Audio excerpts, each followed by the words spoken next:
사전 안내된 예, 사전 안내된 바와 같이 7시부터 7시 5분까지 인사말 및 연사 소개가 진행되겠고 7시 5분부터 7시 45분까지 강연이 진행될 예정이고 7시 45분부터 8시까지 Q&A 세션이 진행될 예정입니다. 네, 간단하게 연사님 소개를 진행하도록 하겠습니다. 오늘 강연을 주실 연사님은 리즈 캐런인데요. 리즈는 현재 The Pew Charitable Trust에서 프로젝트 다이렉터로 계십니다. 지금까지 공해 보호를 위한 규칙과 규제가 존재하지 않았기 때문에 이번 Bbnj 협약은 매우 유의미합니다. 리즈는 이런 모든 국가의 권할권 밖에 있는 해양 생물을 보호하기 위해 오랜 기간 동안 노력을 하셨고 Bbnj 협약에 큰 공헌을 주셨습니다. 이에 연사님을 큰 박수로 맞이해 주시기 바랍니다.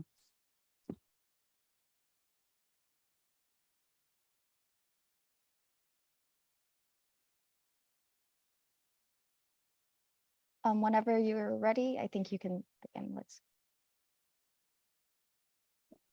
Thank you, Jihan, and thank you everyone for joining. Let me just share screen.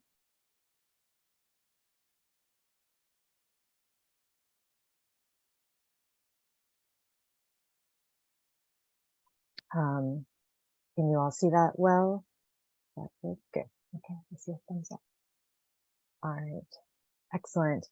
Well, thank you very much, and thank you for this chance to share a bit more about the exciting developments for the high seas and the new treaty that was established last month. My name is Liz Karan. I work, as June said, I work for the Pew Charitable Trusts. I currently lead the ocean governance portfolio there, which includes Pew's work to advocate for a new treaty for the conservation and sustainable use of marine biodiversity beyond national jurisdiction. And that is the long title of what is otherwise known as the Bbnj agreement. So just a bit of background: the high seas and ocean areas beyond national jurisdiction are those that fall outside of the exclusive economic zones of any country. So that's beyond 200 nautical miles from shore. They make up roughly 2/3 of the global ocean and cover almost half of the planet's surface. And due to the extreme depths of the oceans, these water and seabed areas make up about 95% by volume of the livable space on Earth. So why did we need a high seas treaty? Why was this important? The core issue is that currently there's a fragmented array of organizations that manage aspects of human activities in different areas of the high seas with varying degrees of effectiveness. And they don't do a great job of coordinating with each other. For example, the regional fisheries management organizations, the International Seabed Authority that regulates deep sea mining, the International Maritime Organization focuses on shipping and related pollution. And only 2 bodies currently have any mandate to create high seas marine protected areas, and that's OSPAR in the North Atlantic and CAMLAR in the Southern Ocean. As a result of these limitations, marine protected areas cover only about 1% of the high seas, and yet these areas of beyond national jurisdiction can play an important role in fulfilling government's commitments under the Kunming-Montreal Global Biodiversity Framework to protect at least 30% of the planet's land and ocean area by 2030. So this treaty was a long time coming. The United Nations first identified high seas biodiversity as an important issue of concern over 20 years ago. This was following a phase of informal UN discussions, followed by, a phase of informal UN discussions and consultations to better understand the threats to the high seas marine life and identify possible solutions. Pew began engaging in this process in 2013, and in 2015, the United Nations took a decision to engage in preparatory committee meetings, which was a precursor to formal treaty negotiations. And this preparatory committee elaborated on the package of issues to be included in the treaty. And finally, in 2018, formal treaty negotiations began. Those negotiations were supposed to conclude in March of 2020, but were postponed by 2 years due to the COVID pandemic. We almost got there in August of 2022, but there were several tricky issues that prevented final agreement at that time. But countries did finally manage to reach a historic agreement that was finalized on March 4th of this year, after 2 weeks of really hard negotiations that ended with a 36-hour nonstop marathon session. So the package of elements that I mentioned before was a breakthrough and decided back in 2011 when the negotiations moved from the informal negotiation stage to the preparatory committee stage. And those elements mentioned here are area-based management tools, including marine protected areas, environmental impact assessments, access and benefit sharing of utilization of marine genetic resources, and capacity building and the transfer of marine technology. And treaty negotiators had to address these issues together and as a whole.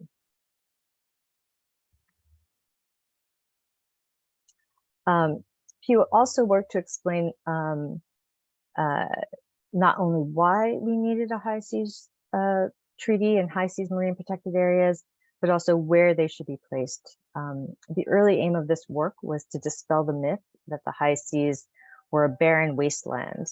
And more recently, we partnered with scientists to develop a robust methodology to create a data-driven approach to identify high seas protected areas or protection priorities. That resulted in both a peer-reviewed paper and a narrative report. Ahead of the most recent round of negotiations, we turned this research into an interactive web tool. You can see the website there listed at the bottom, and you can navigate there, and it allows users to generate their own high seas marine protection priorities tailored to your own conservation goals.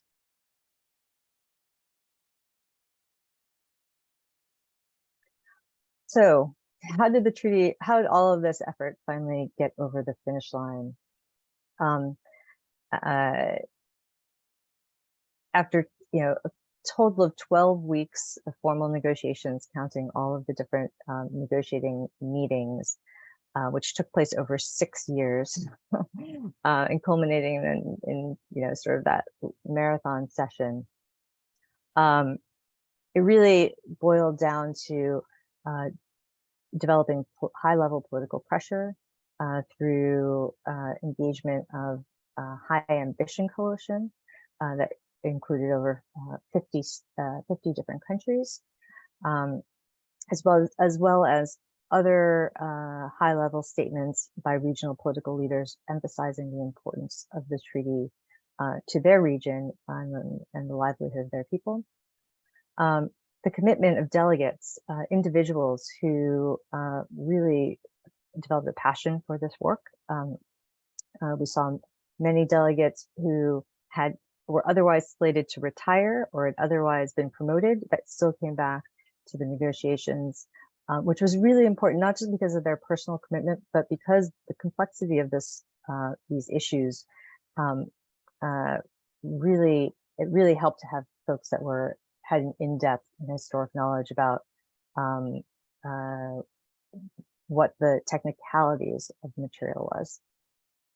And then civil society support. So, Pew is a member of the High Seas Alliance, as well as CIES.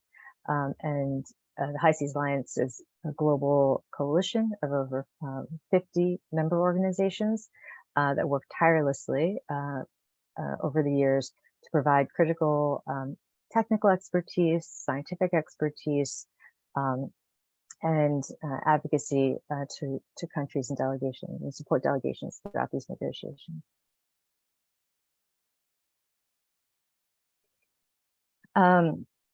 So what did we finally land with? What's in the final treaty text? On marine protected areas, the treaty empowers the COP to create high seas marine protected areas and associated measures, the COP being a conference of party, decision-making body made up by the states parties to the agreement. It sets objectives for creating a connected network of marine protected areas and establishes a clear process for the development of MPA proposals, consultation process, decision-making, and monitoring and review. It allows these protected areas to be established by vote. So while consensus is still desired and there's a commitment to strive for consensus, there is a voting mechanism possible when consensus cannot be reached. It sets objectives for capacity building and tech transfer to support developing countries, especially for monitoring and managing MPAs. And it allows the COP to adopt measures to respond to natural or human-caused emergencies. On the environmental impact assessment elements, the agreement sets consistent standards and process for assessing impacts of new and unregulated human activities, especially those outside of high seas MPAs, as we don't expect MPAs to cover all of the ocean. So it's important to make sure that for activities outside of the MPAs, that they are also conducted in a way that's sustainable and does not impact unduly the marine environment. That new activities, in particular large-scale geoengineering proposals or high seas aquaculture, floating energy installations, these sort of new and innovative technologies will be subject to detailed public notice, consultation, and comment provisions. And these are activities that don't currently have any other body that's regulating them in the regulating their establishment or activities in the high seas. This section of the agreement also sets forward screening threshold for proposed new activities for no more than a minor or transitory impact, which is in line with the Southern Ocean's Camelar Convention, and a requirement that activities are managed to avoid, mitigate, or manage significant adverse effects. It also provides for, requires greater transparency when an activity is conducted within national jurisdiction that may have effects on the high seas, and a process for review and support for developing country participation. With regards to marine genetic resources, the agreement aims to balance the freedom of marine scientific research with fair and equitable sharing of benefits. It contains obligations for states to share both non-monetary benefits, such as access to samples and increased scientific cooperation, as well as monetary benefits for both marine genetic resources and digital sequence information, to further the objective of conservation and sustainable use of areas beyond national jurisdiction. It establishes a notification system to inform and monitor implementation of these obligations, and also an access and benefit sharing committee to provide recommendations on the further development of the benefit sharing system.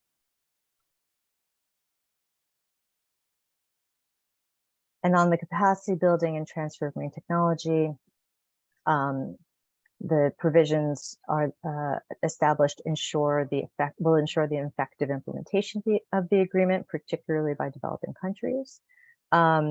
And a committee, a dedicated committee was established to operationalize this delivery of capacity building and marine technology transfer, and operate with the tools for monitoring, review, and compliance. And also provides for a country-driven needs assessment component that can be implemented at the national, regional, or global scales, and a funding mechanism for the effective implementation of capacity building. And then on finance, which was another key issue, even though it wasn't one of the core elements of the package, is a key issue to ensure the effectiveness of the treaty and the implementation of the treaty. So that's why I'm highlighting it here. Under finance, there's institutions that are funded through assessed contributions by the parties, mechanisms for new and additional funding to be established, a voluntary trust fund, which is a special fund for marine genetic resources, and contributions were that could also take on contributions from private enterprises, donors, and the Global Environment Fund. And the Finance Committee has been established by the treaty text to ensure that financial resources are delivered effectively. So what does this mean, all of this great text that was negotiated and packaged together? What does this mean for ocean conservation? Well, the treaty does not stipulate that 30% of the high seas has to be protected, but it does provide a pathway for countries to reach the 30 by 30 commitment established under the Kunming Montreal Global Biodiversity Target. So it allows for high seas MPAs to be established and therefore count towards that 30%, global 30% target.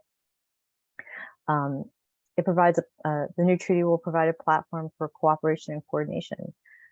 So very importantly, the new agreement won't be able to tell other bodies that are international frameworks and organizations what to do, but it does provide a platform for these bodies to cooperate and coordinate for the purposes of marine conservation. In fact, it creates an obligation for that to happen on states parties that are, especially states parties that are members of multiple agreements. And it sets out a need for continued engagement in other fora. So not only should the bodies themselves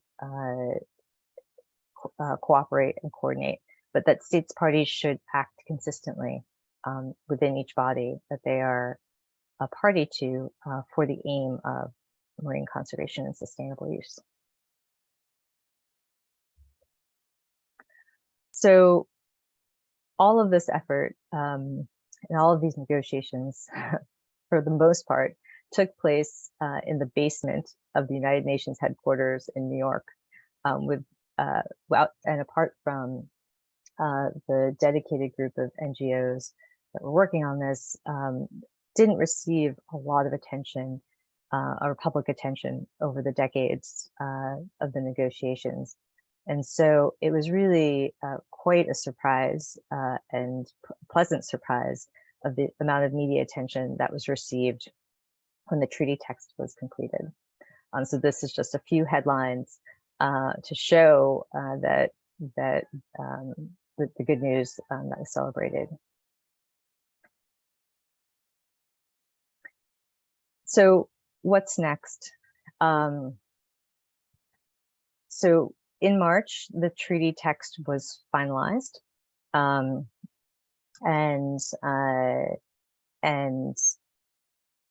was not able to be adopted formally because time was needed. We ran out of time. The negotiators ran out of time to do the proper translations that are required for adoption of a new treaty. So currently, the countries are undergoing a process of technical review at the United Nations, legal scrubbing, just to make sure that there's consistency with the agreement and that it reads properly. This is mostly procedural, and there is an anticipation that there will be a further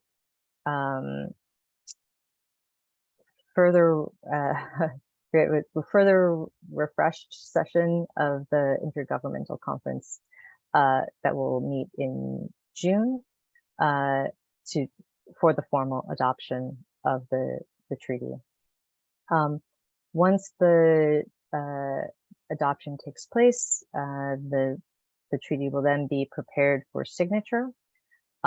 It's expected that it could possibly open for signature over the summer or around the UN General Assembly Leaders Week in September, and then would be open for ratification by states, parties, by countries. There is a lot of work that is still needed, or a lot of things that were not decided in the treaty text, but were left for the first conference of parties to take decisions on. And so there's a lot of work that could be done even before the treaty enters into force to basically prepare those first COP decisions through a preparatory or pre-COP process. And this is something that has precedent with other treaty processes that meet even before it enters into force in order to continue the negotiations so that when the treaty does enter into force, it can be mostly or wholly operational at that time. And so for the treaty to enter into force, it will require 60 countries to ratify. And then after the 60th country ratifies, it'll enter into force after 120 days. There has already, we heard in some of those headlines, news articles, we heard some delegates predicting or putting out the ambition that the treaty could enter into force as early as the UN Ocean Conference that's scheduled in 2025 in France. And then the first meeting of the Bbnj COP would happen within a year of that.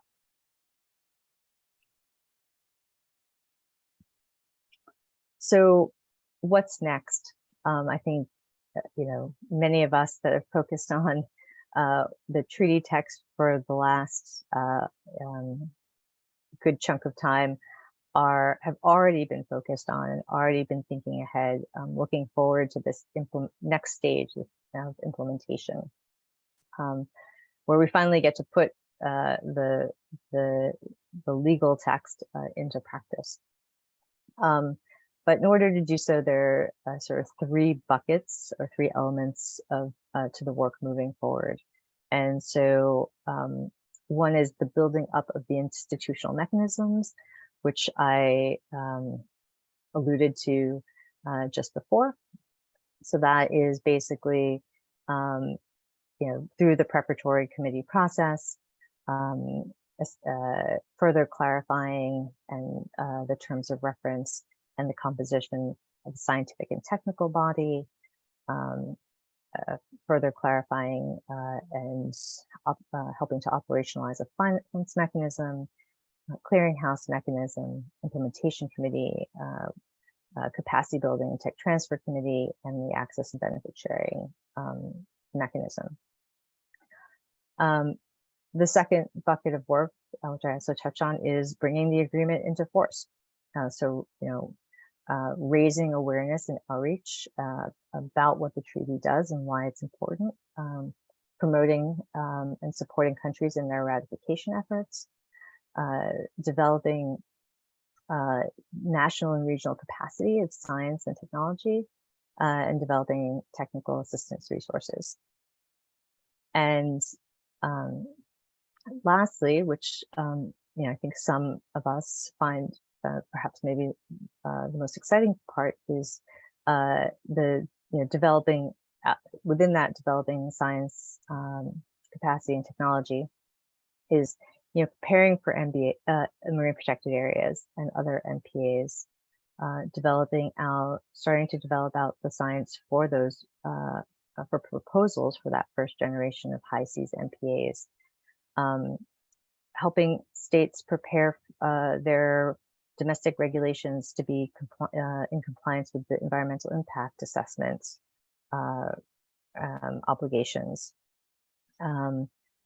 sharing conservation benefits from marine genetic resources, and then it's helping countries to identify capacity needs from the local level to the global level, which will do a large part towards advancing marine science more wholly. So this is by no means then saying that the work, so while we are saying that one phase of work is done, a monumental phase with the treaty text coming to completion and hopefully before too long adoption and then entry into force, it's really then also looking to the beginning of the next stage of work, which is equally exciting and will endure into the future. Oops. Sorry. I think just my final slide was a thank you. And this is just a snapshot of the many members, or but not all, but of the High Seas Alliance that gathered in New York for the most recent intergovernmental conference negotiations, all smiling still after a long 2 weeks. So thank you.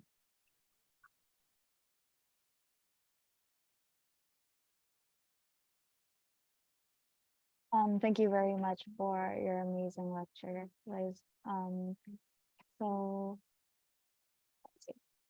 지금 이제 질문 있으신 분들께서는 채팅창에 올려주시면 되고 아니면 바로 손을 들어서 질문을 진행해 주셔도 됩니다.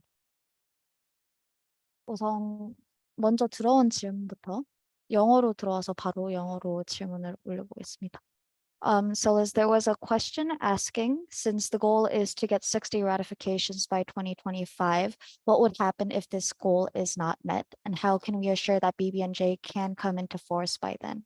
And what can the general public do to support the process to go smoothly and rapidly? Thank you. No, that's a great question. So I think as far as supporting ratification, what individuals can do that is talk to their own governments and encourage their own governments to ratify and ratify swiftly. And once your country has ratified, to encourage them to reach out to their peers, other countries, and get them to ratify. The High Seas Alliance and Pew and other groups are already thinking about a strategy and campaign to support advocacy around ratification efforts in different countries. Some of it will require capacity building. It will require explaining to delegates, not the ones that were in the negotiating room, but helping the delegates that were in the negotiations explain to other stakeholders in government and in countries about what the treaty text, what the treaty text lays out, why it's important for the marine conservation, and why it's important for countries to ratify. And then what to do, but I think the last slide that I touched on really lays out that, there's a lot that we can do before the treaty enters into force. We don't have to wait for it to enter into force in order to start some of that really important work around identifying and developing the proposals for marine protected areas, encouraging countries to do that work, providing them with scientific support, encouraging them and supporting them in stakeholder consultations towards that end, so that when when the treaty does enter into force, a lot of that work will have been done already, and then hopefully would go smoothly through the Bbnj process. Thank you. I did not write that question, but okay, let's see. The question says, during the process of making an agreement, weren't any objectives or goals watered down? And if so, will the Bbnj treaty be able to make a meaningful change to the status quo? I think the next question also says, what do you think is the biggest obstacle to achieving these goals and how can we solve them? So I think as with any negotiation process, in order to reach a consensus agreement, um, it does not reflect the ambitions that we had going into it. In particular, I think this issue around the relationship with other bodies is one that will evolve over time, but we would have liked to see a clearer mandate for the new Bbnj agreement to take decisive action, management action in the high seas for conservation. That being said, the Bbnj agreement does have that competence where there isn't an existing body to regulate the activities, and I don't think that should be minimized or underestimated.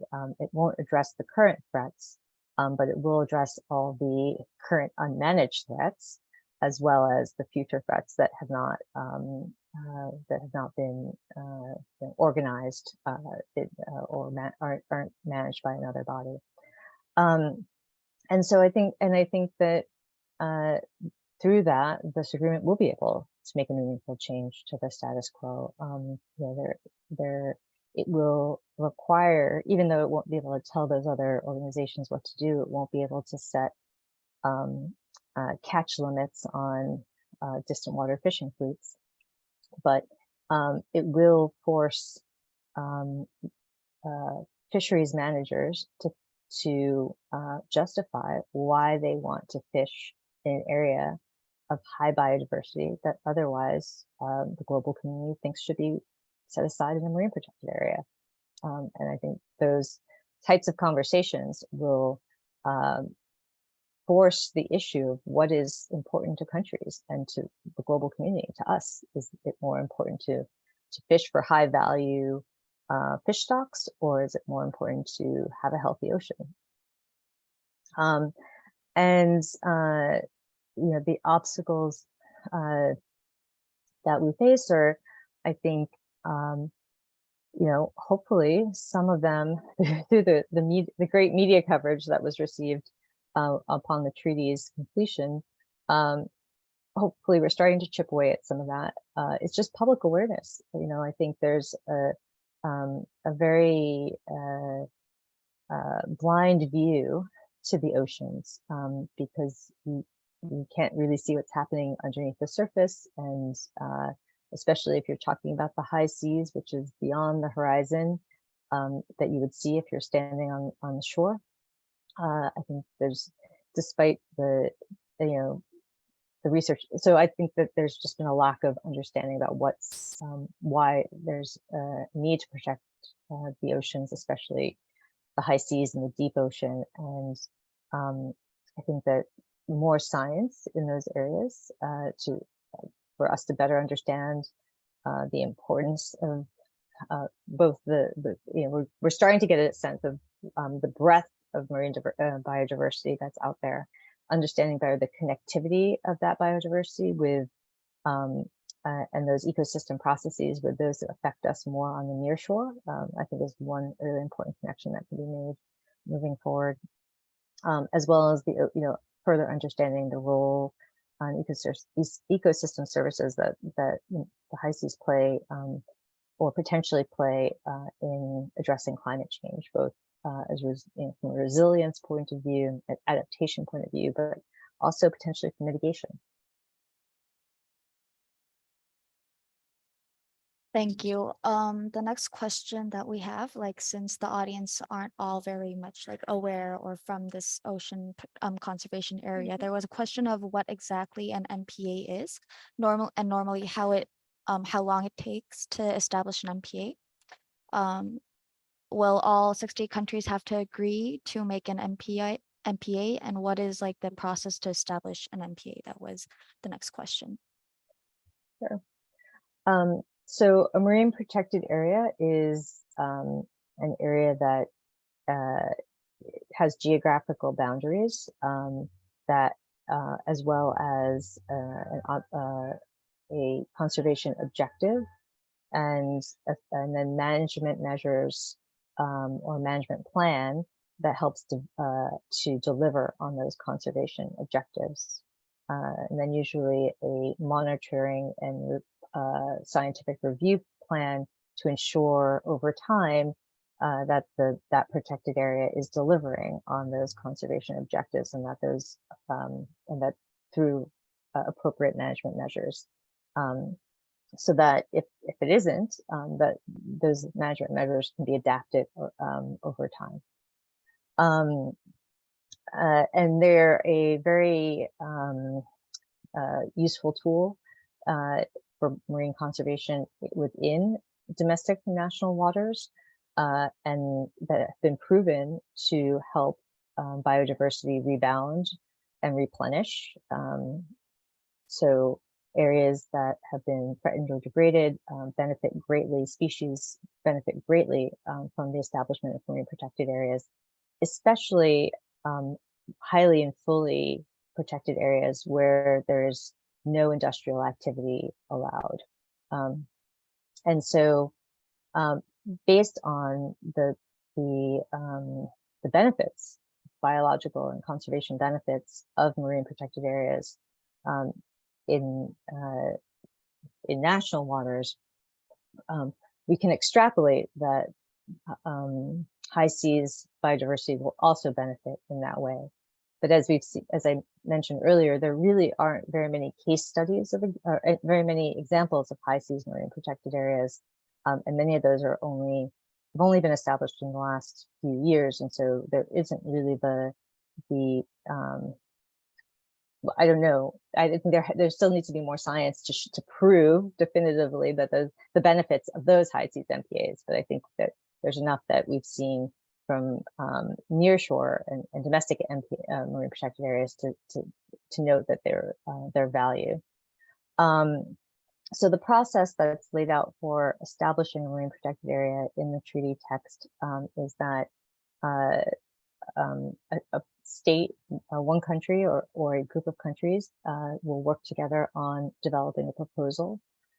That proposal is required to have several elements.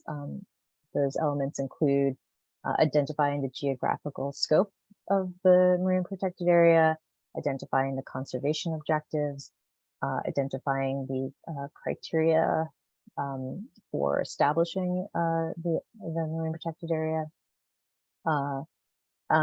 It would include a draft management plan as well as associated management measures for delivering on the conservation objectives.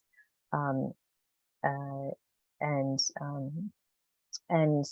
it would also, those proponents of the marine protected area would be required to undergo stakeholder consultations, or encouraged first to undergo consultations in advance of putting forward an MPA proposal.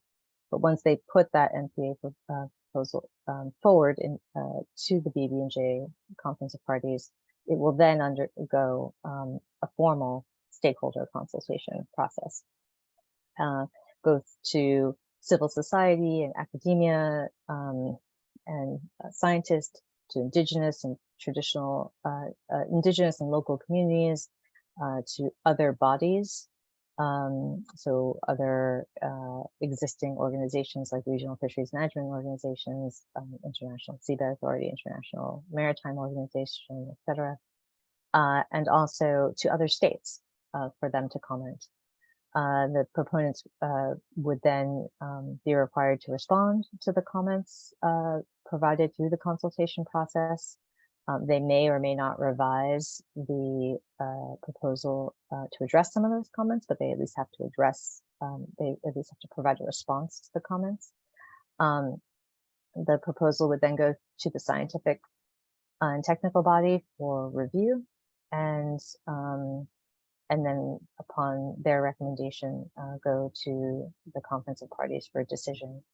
And ideally, after all of this consultation, all of this process, ideally, the marine protected area would be agreed to by consensus. But if for whatever reason consensus cannot be reached, there is a possibility for voting by a 3/4 majority vote.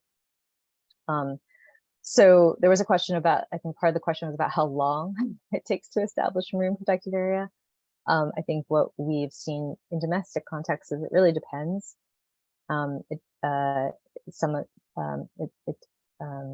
Sometimes they can be established rather quickly. Other times they can take a long time, especially through engaging the stakeholder negotiations. I think the treaty text makes an effort to try to create some time-bound elements to the processes for review, for stakeholder consultation, so that that they move along swiftly and don't become that allow sufficient time for stakeholders to comment, but also don't provide an opportunity for unnecessary delay. So even with all of that, I would expect it would take a minimum of 2 to 3 years for an MPA proposal to work its way through a high seas marine protected area proposal to work through the system. Thank you. Another question. I mean, this is our 11th webinar, but there's people who've been on the journey with us the whole time, and there are people who haven't. So the next question is, what is the biggest difference between UNCLOS and Bbnj, and what makes Bbnj special compared to UNCLOS? Sure. So the UNCLOS, the UN Convention on the Law of the Sea, is really, the definitive convention or agreement that on agreed international maritime issues, many of them. For instance, it set forward. I think probably we all in this webinar take for granted that countries have exclusive economic zones and national waters 200 nautical miles from shore. That was established by UNCLOS. So that and UNCLOS was agreed and finalized in the 1980s, and entered into force into the mid 1990s. UNCLOS also set forward a lot of provisions and obligations for marine conservation, for the sharing and advancement of marine scientific research and technology. But those provisions were very broad and not implemented. And so part of the negotiations for the Bbnj agreement was to further elaborate and implement, especially those marine conservation provisions within UNCLOS. So Bbnj is seen as an implementing agreement of UNCLOS, so kind of a parent-child relationship. Similarly, other implementing agreements to UNCLOS are the UN Fish Stocks Agreement, which establishes or formalizes the Regional Fisheries Management Organization system. And then what's known as Part 11 of the Part 11 agreement, 1994 agreement, which established and elaborated the International Seabed Authority and Seabed Mining Authority process and body. So Bbnj sits alongside those other sister organizations, but it is not. So there are references to the convention within the references to UNCLOS within the Bbnj agreement, but it does stand alone. It is its own treaty, and it's not bound by or not limited to the membership of UNCLOS. So parties that are states and countries that are members of UNCLOS are not required or automatically members of Bbnj. And likewise, countries that did not sign UNCLOS, of which there are a few, including the one that I live in, the US, they also could sign Bbnj, even though they never signed, even though the US is still yet to ratify UNCLOS. Thank you. So the next question is, 다음 질문은 국문으로 들어왔는데요. Other effective conservation measures, OECM, 이번 BBNJ 협약 내용에서 다뤄졌는지 궁금합니다. 생물 다양성을 보존하는 데 있어서 악용될 수도 있지 않을까 하는 우려가 있습니다. So it would be nice if you could respond to the question.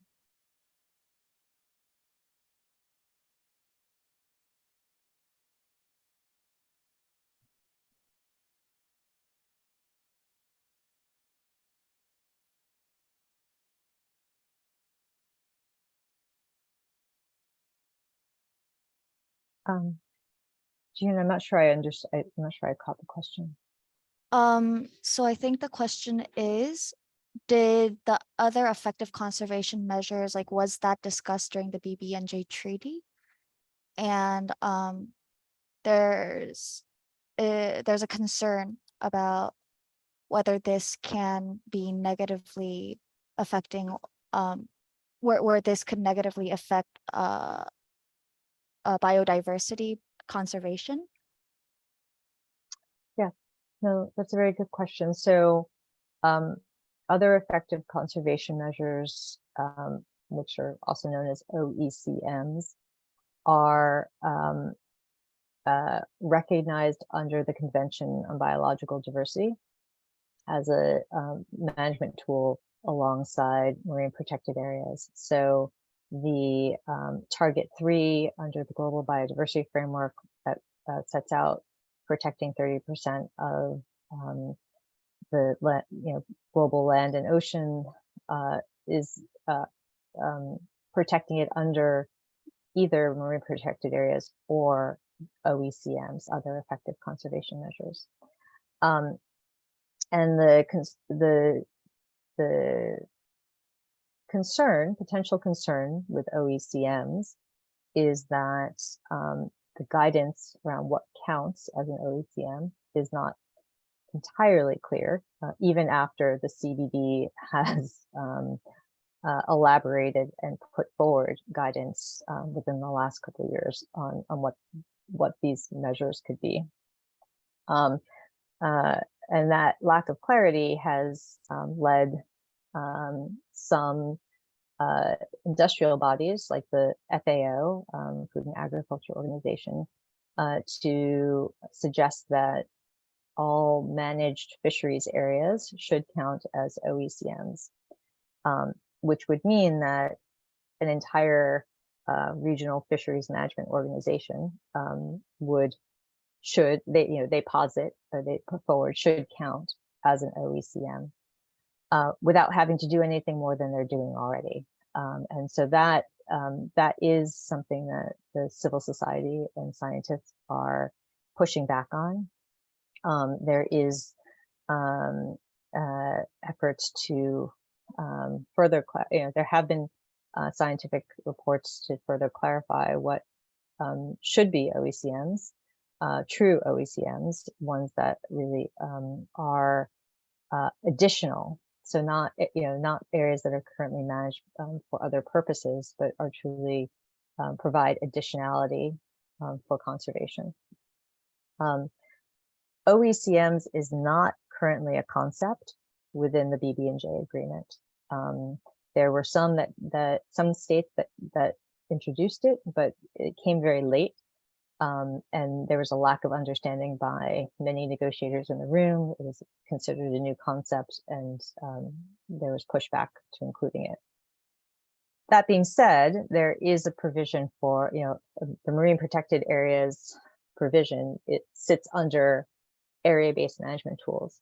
So it does beg the question, what are area-based management tools that are not marine protected areas? And I think that is something that the Bbnj COP will have to elaborate moving forward, and whether it adopts something similar to OECMs or builds upon the discussion around OECMs to build something or define something different. I think it's to be determined. Thank you very much. The next question is also in Korean. 네, 연사님께서 오랜 기간 동안 공해와 이 협약을 위해서 일했다고 들었는데, 개인적으로 지난 10여 년 동안 이 일을 하면서 가장 어려웠던 부분이 무엇인지 알고 싶습니다. Um, what was the most difficult thing? Um, well, I think, you know, maybe some folks have the question of what do NGOs do to affect these processes. You know, we don't have a seat at the negotiating table. We are not, you know, we're not the ones negotiating. So how can we affect this process? But we do have, you know, we do put a lot of work into it. You know, part of it is developing research papers, policy papers, putting the thought, you know, the intellectual and thought energy into developing proposals for countries, but then really working with countries and bringing those proposals to countries, not just letting them sit on our website. So over the last decade, I've traveled way too much, and I think you know, I think that's been one of the hardest parts of the job is just I have a family and being away from them, a young family, and so the travel has been really challenging to navigate and manage. Uh, but you know, because I'm dedicated to it and because I feel it's important, I make it a priority and I make it work. But it is, I was probably traveling, uh, you know, at least 2 months a year, you know, on average, right? A week here, a week there. I think maybe another hard moment that's less personal, but sort of personal still, is the August meeting where the first IGC5, where we came very, very close to reaching an agreement. And I think up until the final days of that meeting, negotiators were still really positive that it could get done. And it all kind of fell apart very quickly over some of these tricky issues, particularly around the benefit sharing around marine genetic resources. And that was, I think that was also very hard because we saw the agreement come so close to completion and then at that point fail.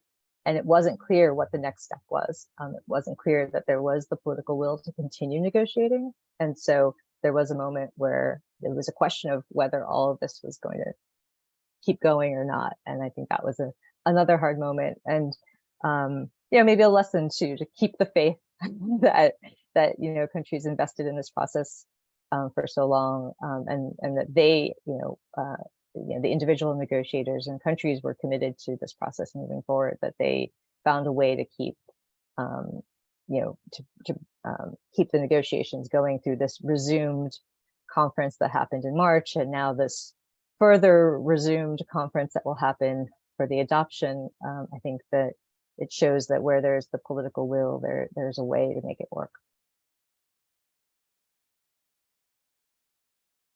Thank you very much. The next question is also in Korean. 전 이런 청년들을 위한 대화의 장을 마련해 주셔서 감사합니다. 현재와 미래의 바다를 보호하기 위해 만들어진 협약이라서 그만큼 청년들의 목소리가 중요할 것 같은데 그런 공간이나 그런 자리가 적어서 아쉬운 점이 이만저만이 아닙니다. 청년들이 이후 단계에 도움을 주거나 도움을 sorry, one second. 도움을 주거나 비준이 이루어질 수 있게 도울 수 있는 방법이 있을까요?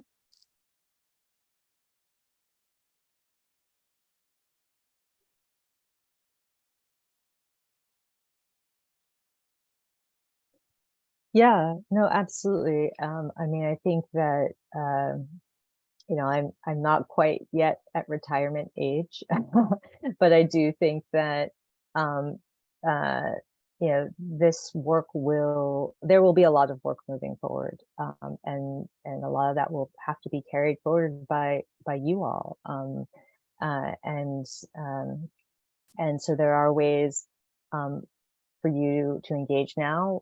You're doing it. right now through joining this webinar and others like it. Other ways to do it are, working with organizations, either internships, volunteering your time, becoming engaged in their activities.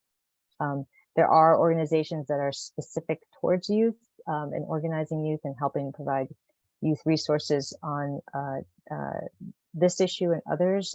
Earth Echo International is one that is a member of the High Seas Alliance that is a well-connected network and helps to provide youth with the tools that they need to undertake some of this advocacy and understand these issues and help to provide resources and helping them to communicate these issues effectively to decision makers. And I think, there are other opportunities there. If you're specifically interested in these law of the sea issues, I know that the UN Division on Law of the Sea has a fellowship. I think it is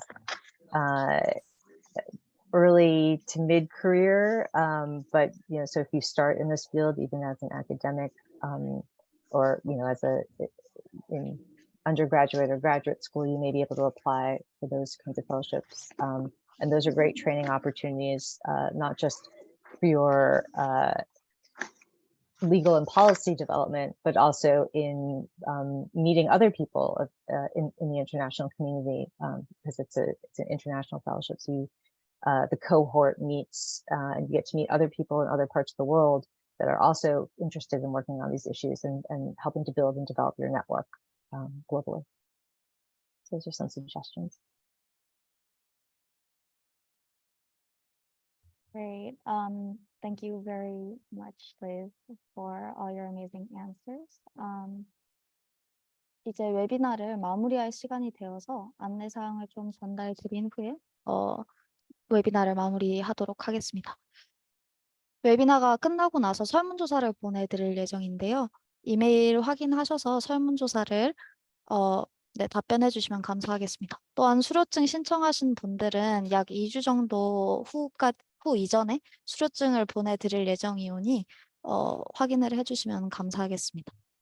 혹시 추가로 마지막 1분 동안 하실 질문이라든가 코멘트 있으시면 남겨주시면 되겠고요. 없으면 인사를 드리고 웨비나를 마무리하도록 하겠습니다. 오늘 많은 분들 참여해 주셔서 너무 감사하고 다음에도 12회 웨비나로 여러분들을 뵐 수 있기를 바랍니다. 감사합니다.